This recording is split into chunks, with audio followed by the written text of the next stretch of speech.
Now turning our attention to the economy. Whilst the government would like to blame the pandemic for our country's bad economic performance, it is important to note that long before COVID-19 had arrived, our economy was already in deep crisis. COVID-19 only exacerbated the economic crisis. As we look at the current state of our country's economy, it is a fact that many thousands of our citizens are struggling daily just to make ends meet, with some actually not knowing where the next meal will be coming from. Such is the level of desperation that exists on the ground. Instead of diversification, there was no significant growth in any sector, and even worse, with major contraction and reduction in the heart of our economy itself, the energy sector. Instead of job creation, we have the complete opposite, where many thousands of our workers were sent home. Instead of social justice, there exist rapidly increasing levels of inequality and inequity throughout the society. This has resulted in the total decimation of our country's middle class, creating a massive disproportionate gap between the haves and the have-not. The reality is that all the gains of the past are being reversed by this PNM government. Their neoliberal policies are having a devastating effect on the country, and it has been driving our people into abject poverty. This is definitely not what Dr. Eric Williams had in mind for our people. But the facts are the facts. Tens of thousands of workers have lost their jobs. Workers at Petrotrin, contractor companies throughout the oil industry, BP, UTT, TSTT, TIDCO, ArcelorMittal, Centrin, Unilever, TCL, Trinidad Aggregate Products, Yara, and other methanol and ammonia plants workers at Point Lisa's industrial estate. Bar and casino workers, restaurant workers, workers in stores and malls. Hundreds of thousands of people have been directly affected when you consider the families of those who lost their jobs. That is this PNM neoliberal economy. That is their success story. Taken from the 2020-2021 annual economic survey, the preliminary central bank estimates suggest a significant contraction in domestic economic activity in 2020. Food inflation accelerated through the year, averaging 2.8% when compared to 2019, which averaged 0.6%. According to the Central Bank Economic Bulletin for January 2021, the estimate showed that the Central Bank quarterly index of real economic activity contracted by 8.7% year on year during the third quarter of 2020, based on a relatively large drop in energy output. By the end of the year, the domestic economic activity contracted overall by 7.9% in 2020. This was led by the decline of 13.8% in energy sector output, the report said. We have been saying year after year that this government has not introduced any new revenue streams. So it should be no surprise that revenue fell by over $10 billion from $46.7 billion in 2019 to $34 billion in 2020. But don't shoot the messenger. These are the facts. Check it for yourself. But instead of telling the country how the government intends to raise revenue, other than taxing blood out of stone from the people, they want workers and the people, including pensioners, to bear the full brunt of economic adjustment. This is on top of the fact that so many of our workers have already been sent home or had their income cut drastically. But what does all of this statistic mean? Well, it simply means that with the current approach and direction of this government, there will be no social programs, no gate, and even more cutbacks on allocations for our universities, namely UTT, and UE. So for our youth, young people, and for workers, there will be no opportunities if they continue in that direction. Whilst the central bank bulletin stated that the short-term outlook for Trinidad and Tobago will be dictated by the evolution of the coronavirus, we would like to say differently that the short-term outlook for Trinidad and Tobago is dictated by government's response or lack thereof. But whatever happened to the report from the Committee on the Roadmap for Recovery, which was unveiled with much fanfare in July of last year? Now, quoting from the same Roadmap to Recovery Committee's report, what happened to Objective 1, social protection, leave no one behind? Well, the sad truth is that thousands of our people have already been left behind. Still with the report, and what about Objective 2, retain and create jobs? You just have to ask the thousands of workers who have lost their jobs since this report. And whatever happened to the part of the report that addresses, and I quote, sustaining lives and livelihood, reigniting the economy, end quote? Well, you only have to ask the thousands of CPEP workers who recently got a 35% pay cut to their already meager pay. But how do you cut from $1,000 a fortnight or cut from $500 a week? How can a government take away from $500 a week from people who have to support a family whilst their ministers' salaries remain untouched? How could the government be so heartless? They are taking away from those who could hardly make ends meet. This is another heartless action from a government who simply just don't care about the people. This is the punishment you get for making what they say was the right choice. Good day, Trinidad and Tobago. I am Ozzi Warwick, General Secretary of the Joint Trade Union Movement and Chief Education and Research Officer of the Oilfield Workers Trade Union. And you would have heard another excerpt from the Labor Day feature address delivered by the President of the Joint Trade Union Movement, Comrade Ansel Roger. This particular excerpt, of course, which was a significant part of the feature address, focused on the economy. It highlighted the fact that the country's economy was in crisis before the COVID pandemic. It also highlighted the government's neoliberal policies having devastating effect, not just on workers, but really on ordinary people. Well, to respond to these issues around the economy, we have with us, of course, Comrade David Abdulah, himself an economist, no stranger to the national community, one of the few national leaders that has been constantly and consistently speaking out on behalf of ordinary people. He is the political leader of the Movement for Social Justice. And of course, he has been championing the cause of ordinary people for a very, very long time, for a number of decades, not just in the trade union movement, but really among the social movement and civil society organizations. So we're really lucky to have Comrade Abdulah here with us to kind of go into a little more detail this question of the economy. Good day, Comrade Abdulah. How are you? Good day, Ozzi. Thank you very much for inviting me to share some thoughts about this very important issue of the economy and the vitally important address by my former colleague and executive colleague in the OWQ, the President of the OWQ, President of JTUM, on Labor Day this year, which incidentally was the very first June 19th that I have not been in Faizabad since 1976, I think. Wow. That's a long time. Yeah.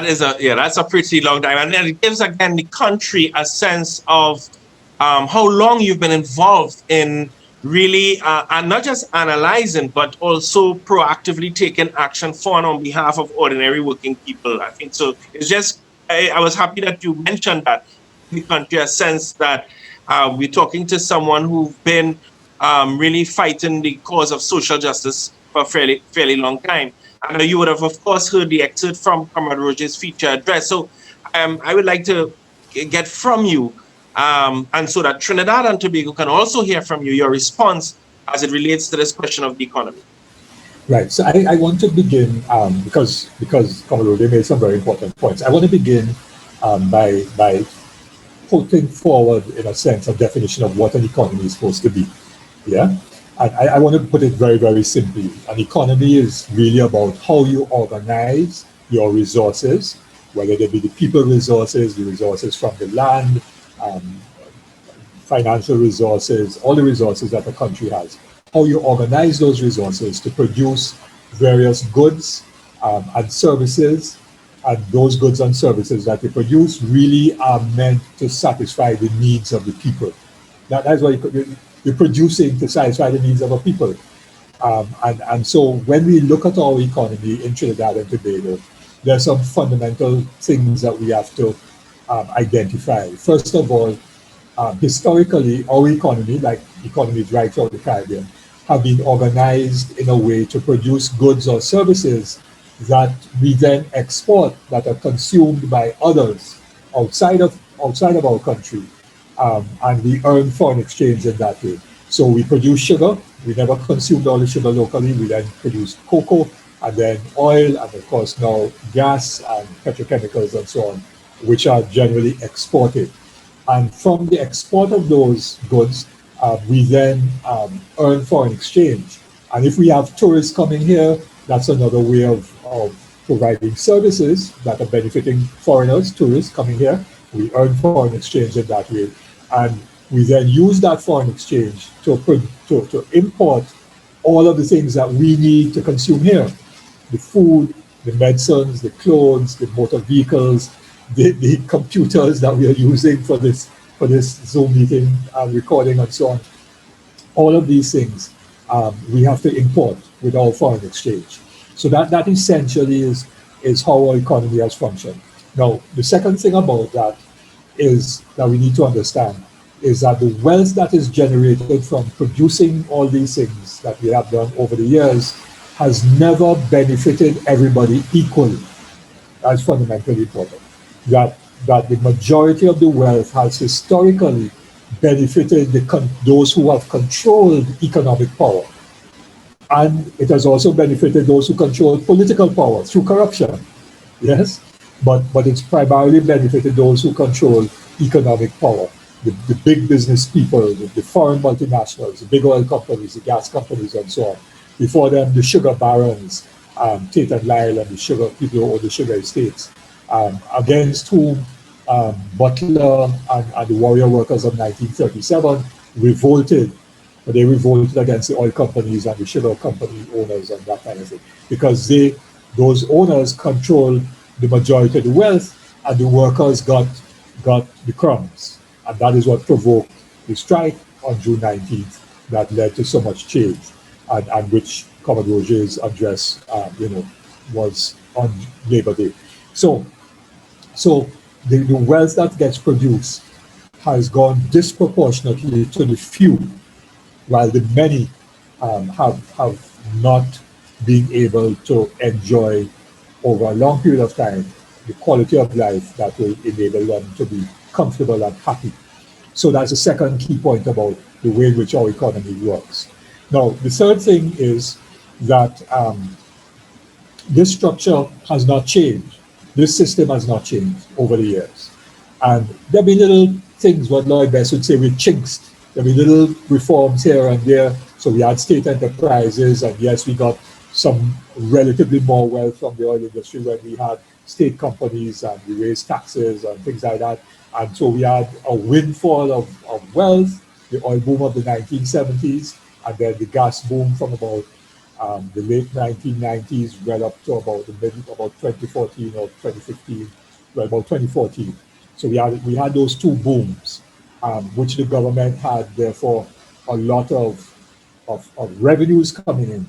And so the government, with those revenues, could have implemented policies that would have changed things fundamentally, and changed things so that we would have gotten more activity, economic activity, where we produce goods for our own use. So I heard Shiraz, for example, lamenting for the nth time the fact that, farmers don't get support to produce food for ourselves, or we continue to import food. But that's because of the structure of the economy, that we have always had this system of getting foreign exchange from oil and gas, and before that sugar and cocoa and so on, and then importing all the food that we need. So, and there are business people who benefit from that. They're the ones who benefit from that.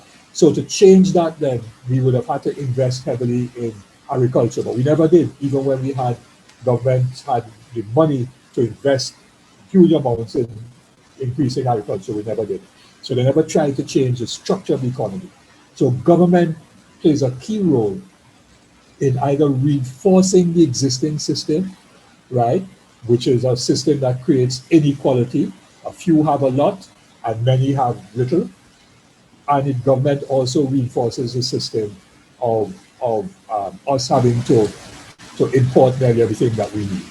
So what also has happened over the years, over the last, I would say, 10, 15 years, is, and probably we refer to neoliberal policies.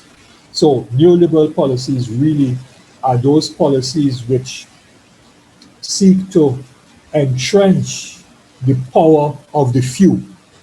In other words, putting more wealth and power in the hands of multinational companies. Let's be concrete. In the 1980s, we created Point Resource. Now, virtually all the companies in Point Resource were either state-owned, 100%, or 51% state-owned. The iron and steel mill was owned by the state. The initial methanol companies, some of the ammonia companies were 51% state. So that was state ownership. The people own that, right? We nationalized Shell to make Trinta. And then we took over Trinidad Tesoro and made Trintopec. And then we bought Texaco. We merged them to form Petrotrin. So we had state companies. We bought the gas stations of Esso and Texaco and Shell and BP and so on to form NP, state company. So we created these state companies. We used to have a private US-based telephone company, and then we created a state-owned telephone company.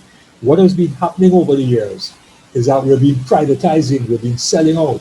So we sold out the methanol companies, we sold out our shareholding in ammonia. We partly privatized TSTT, so you have 51% cable and wireless, that was owning, 49% cable and wireless, and now somebody else owning part of TSTT and so on. We closed down Petrotrin. I say we, the government, yes, not the people, but the government. So their policies, that's one example of neoliberalism, privatization. So the assets that would have generated wealth, that would have been owned by the state, those assets now have been given back to the private sector, for the private sector to generate wealth for themselves. Yes? So the few now have benefited. That's what neoliberalism, for the few to benefit. So the multinationals benefit and not the people of Trinidad and Tobago by privatization. And then they changed the tax policy. So everybody now pays VAT on certain items, yes? Whereas before we had a tax system where the wealthy paid a lot more tax because it was their responsibility, because they were earning more money to contribute more to the national well-being. But we reduced the taxes on the wealthy, and to make up for the shortfall in the taxes, we then taxed everybody else through value-added tax.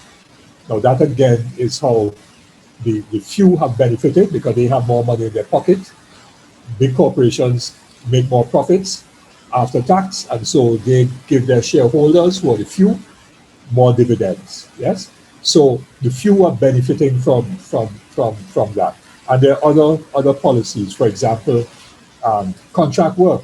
Whereas before people had permanent employment, now most jobs are short-term contracts, 3-month contracts, 6-month contracts, 2-year contracts. Our young people have these short-term contracts. And on the other hand, what that means is that you don't have collective agreements. And the collective agreements, which are negotiated by trade unions, are what helps people to get a decent pay. So if there's no decent pay for workers, it means that the wealth generated by the company goes more and more to the people who own the company and to the top managers, so they could pay themselves big bonuses and so on. So all of these are part of the neoliberal policies, and these are things that the government has been implementing over the years. So we have a structure of an economy which generates inequality and benefits the few. We have a structure of the economy which does not satisfy our needs by what we produce, but by what we import. And we have a set of government policies, neoliberal policies, that further benefit the few and not the many. And lastly, I want to say that because we are dependent on oil and gas to generate the foreign exchange by which we use to import everything that we consume, our situation from about 2014, when oil prices fell from over $100 a barrel way down to about $40 a barrel in 2015, 2016, when gas production fell, when gas prices fell, when petrochemical plants in Point Lisas and LNG began to be closed down, it meant that our foreign exchange earnings fell, and therefore our ability to import was a problem, and government revenue also fell, and economic activity generally began to shrink. So the national economic pie has been shrinking, right? But the problem with that, and this was before COVID, the problem with that is that as the pie shrunk, the people, the few, the controllers of economic power were getting bigger and bigger slices of the pie. So even though the pie is shrinking. Even though the pie was shrinking. So they look at the profits of the big banks and so on. Their profits were going up, or they were maintaining their profits. So as the price shrunk, they maintained a big slice, which means that the majority of people now had to share a smaller slice. And that is what neoliberalism is about, which led to people being unemployed, people being pushed into more poverty, hunger, desperation, and distress for the ordinary man and woman on the street. And of course, on top, that helps. Yes, I think it was. I think it's very important to sort of break it down because, you know, this thing called economy, a lot of economists and politicians, you know, they talk about it as though it's a complex, abstract thing about percentages, share prices, balance of payments, GDP, labor participation rates, etc., etc. So almost as though it's totally disconnected from the everyday lives of people. I think you have shown that it is actually very much connected to our everyday lives, and that economic policies are responsible for the actual quality of life that people live today. Yeah. Sorry, just take a thing. I always remember George Lamming, the Barbadian, he was 90 the other day. And George used to say, you know, that all this economic old talk about gross domestic product, which is really how you measure the national pie. But then people talk about GDP per capita. In other words, if you take the total wealth of the country and then you divide it by the population, you get GDP per capita. Yes. Now you get a figure, say in Trinidad and Tobago or whatever it is, I don't have it off the top, say $15,000 US or 15, whatever it is, right? And if you tell the unemployed man up in Laventille that he has this amount of income, right, you're likely to get a lash. Yes. That's what George Lamming was saying. It makes no sense. But the point is that there's some people who have a huge amount, whereas other persons have zero. So when you add up 0 and 1,000 and divide it by 2, then everybody has 500. But of course, the man with 0 doesn't have 500. The man with 1,000 has 1,000. Yeah, and that's why we have to break it down in that way. And the fact is, a lot of people have 0, which brings me to the question of COVID. But I think it was important for you to lay out the economic crisis before COVID. COVID, of course, would have exacerbated the economic crisis. So the question really to you is, how has, from your point of view, the government handled the economic fallout of COVID? Because, you know, they talked about their roadmap, having a roadmap to recovery, but I know that the MSJ also had a roadmap to recovery. So, doing a lot better than the opposition. We haven't seen anything from them. Yeah, and I went back and just pulled the file. I just happened to have the file on my desk, right? And, we made a statement on the 15th of March, Ozzi, in a press conference. I did an address as a live press conference. And we said that, so this is at the start of the COVID crisis, and we said that... so this is March last year? March last year. Right. March last year. This was before any lockdown or anything like that, just at the very start of COVID. And we said that what must happen is that recognize that we need to, it's not just a health crisis. We need to have there'll be a social crisis and an economic crisis. And that we needed national consensus on what must be done, I'm quoting now, to protect those who are most vulnerable in the economic crisis. We said that on the 15th of March. And we called for a national emergency plan to deal with the economic crisis.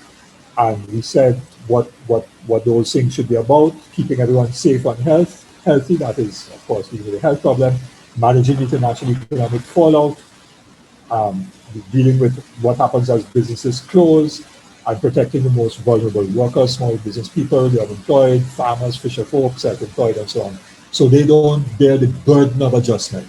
That was our first statement, 15th of March. Then the second one was a week after, the 22nd of March, when we went into more detail and put forward specific proposals: agriculture and food security, buy local, a national emergency fund to mobilize financial resources because we knew the government didn't have all the money to deal with the problems and so on. Trying to encourage those nationals who have hundreds of millions of US dollars banked abroad to bring back some of that and so on. Dealing with price gouging and hoarding by unscrupulous business people. So those are the things, dealing with rent control. So those are the things we said on the 22nd of March, right?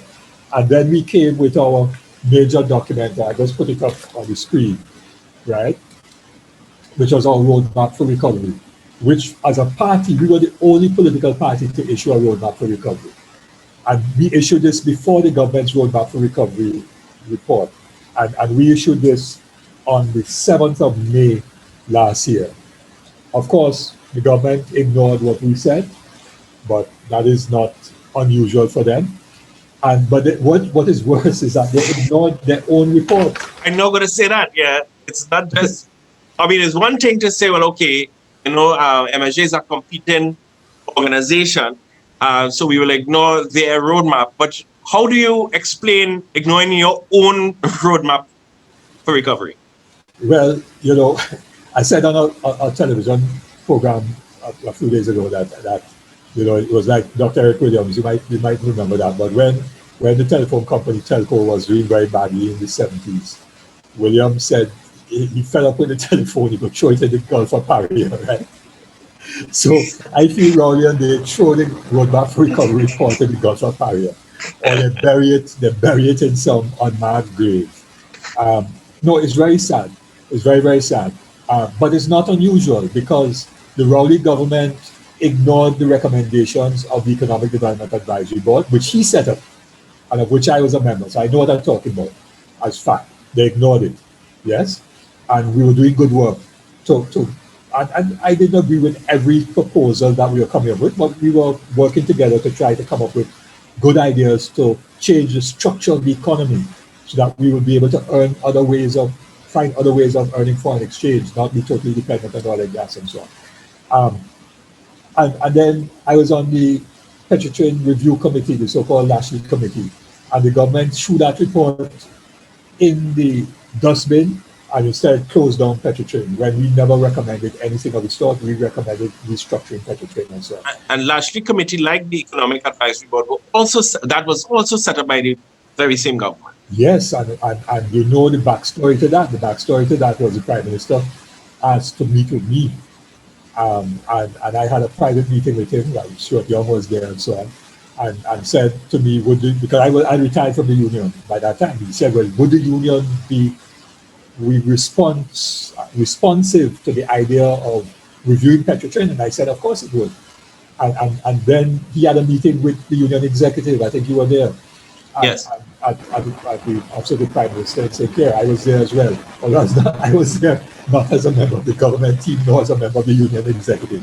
And that is where the agreement was to set up the Lashley Committee. And the union then nominated myself and Gregory Marchand to serve as union representatives on that committee. So I was there from day one. So yes, that he set it up, and then he threw the report in the bamboo and he said close on petition. So they have a habit of totally ignoring whatever recommendations may be made, good or bad or indifferent. And so a year afterwards, there has been no effort at recovery. So they're talking now about reopening the economy. But you can't just say, okay, we go open hardwares and construction, and then we go open restaurants. We start off with curbside and then in-house dining and so on. That is not going to solve our economic problems, because some businesses are in bad shape. Because they depend on cash flow. They've had no income coming in. So they have no cash to restock the business and get going again. Yes, or pay the rent and outstanding rent and utilities and so on. You have workers who have been without a job now for 2-3 months. There were some who lost their jobs last year in the first shutdown who never got back a job again.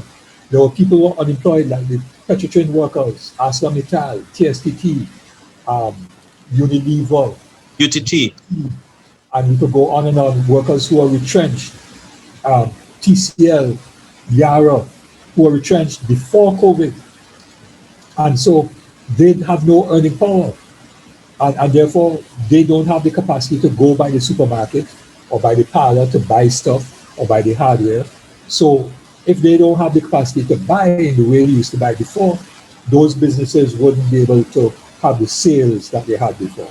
So you don't just restart the economy by saying, okay, you could reopen today or tomorrow and so on. That isn't going to give us the stimulus that is needed and so on. Now, the Biden administration, if you see, has put trillions of dollars into economic stimulus in the United States. Our government can't do that because the US government can print US dollars. We can't print TT dollars like that because it isn't backed by anything. And it will develop what is known as hyperinflation. I don't want to get into too much technical things, but our government can't do that. But there are ways and means of stimulating the economy. And that is what the MSJ's roadmap for recovery recommendations were. And then when on the 31st of May this year, I made the call for the roundtable at the National Assembly. I once again made reference to some things that could be done to get new economic activity going, to create sustainable jobs, earn foreign exchange, and be able to protect the vulnerable. Now, you would have recently heard the Minister of Finance midterm budget review. And I think some people, especially for ordinary persons, were probably thinking, well, he would come with something that says that there could be some level of relief. But did you get the impression, David, that midterm budget review really would have provided some level of comfort to persons, businesses, as well as ordinary working people? Not really, but you remember last year, after the first lockdown ended, both Prime Minister Rowley and Minister Imbert were categorically clear. They said the country has no more money to help anybody if there's a second lockdown. And they repeated that ad nauseum. You remember that, right? Yes. Now, when therefore it was obvious that there was a spike in cases, April this year, I made a public statement saying that the government must help people, must find the money to help people. And the Prime Minister had a press conference about a day or two afterwards, and he said, don't think we're not listening. Now, he didn't call my name, but I know that, and I think you know that he was talking about what I said. Yes? And he said in that press conference, we are going to do something, the Minister of Finance will do something.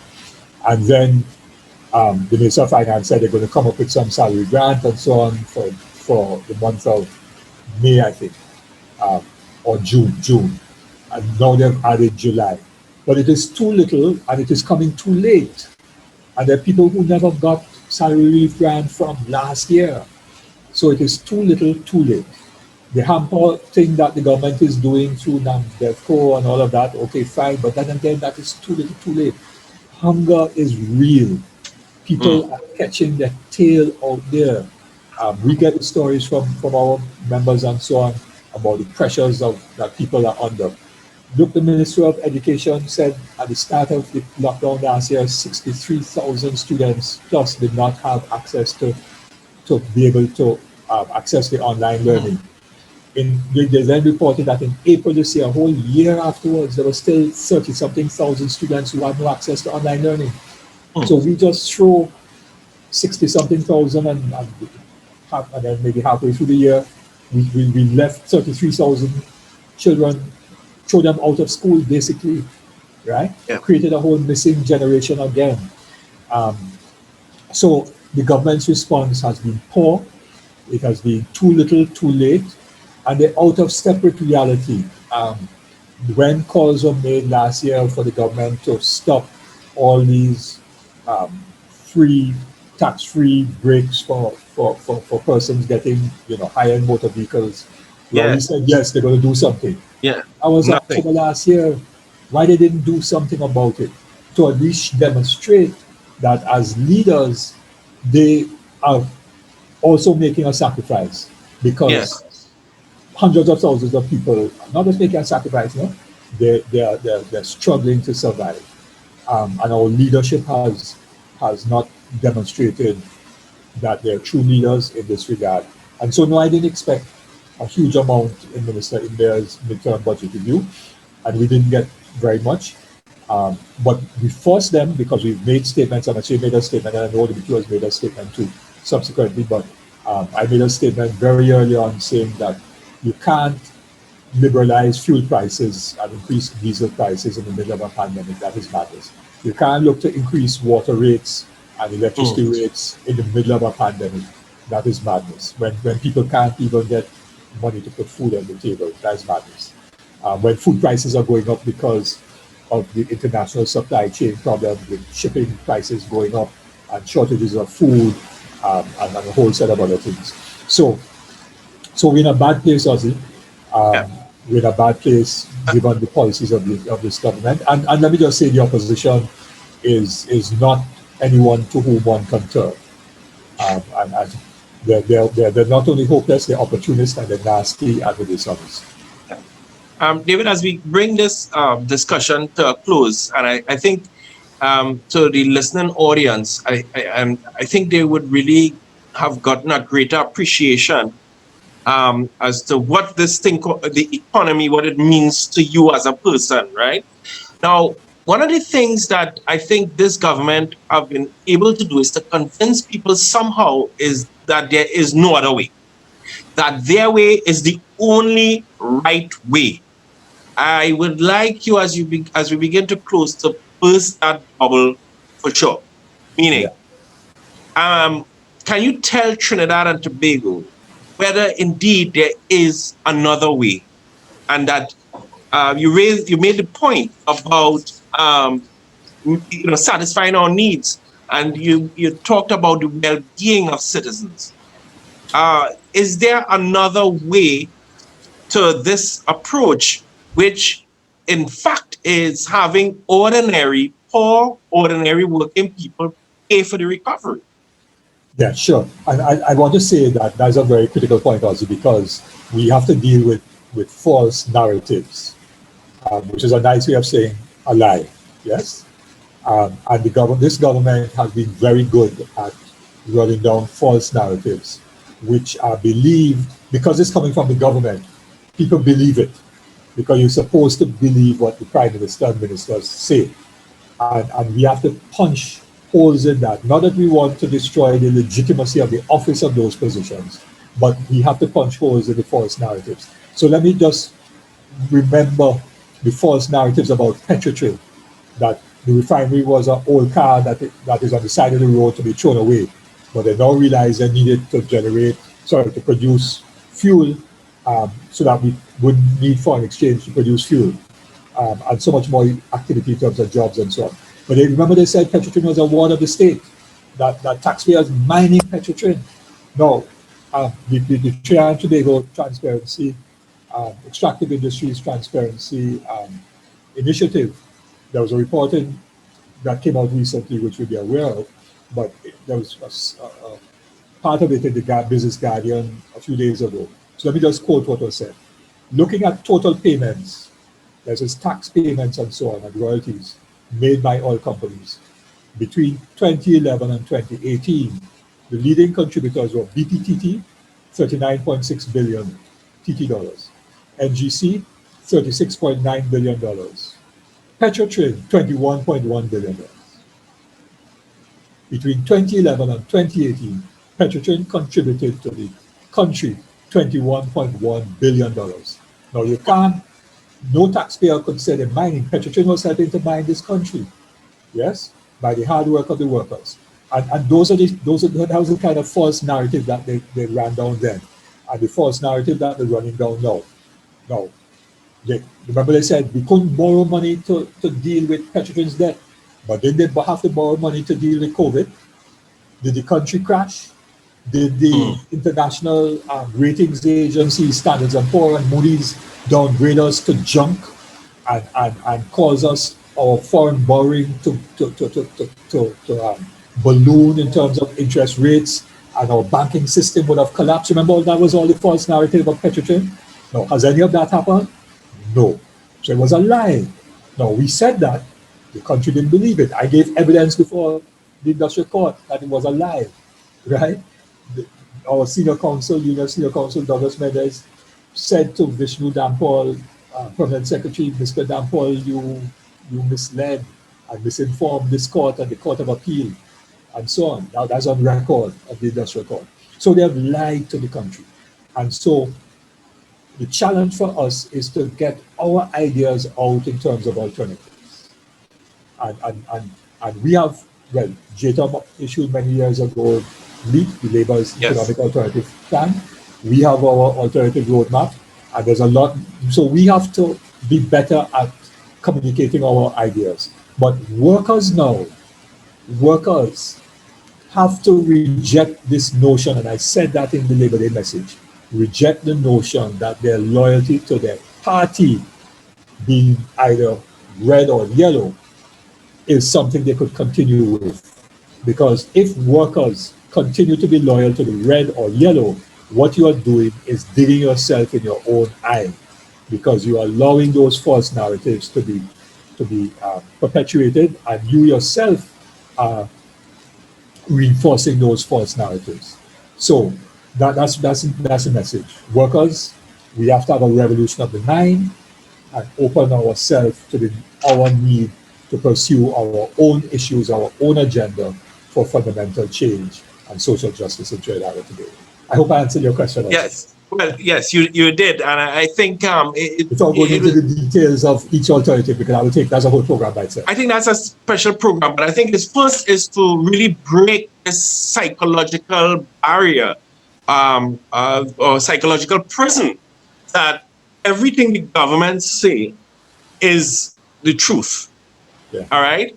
Once we can break that barrier, then people will start saying, well, no, we don't buy that the only way forward for this country is for me to lose my job, is for me to lose my income, is for you to raise the retirement age, is for you to take away all these subsidies. No, there must be another way, and we are willing to explore those other ways. And I think you mentioned that is the revolution of the mind. So I think that's a fitting way to end today's discussion. I know we could speak, David, for a whole afternoon. And maybe the time will come where we could really just have that discussion in the public domain, and for Trinidad and Tobago to really hear the germination of new ideas as we break from this prison of simply being red or yellow. Yeah. Emancipate yourself from mental slavery. Thank you.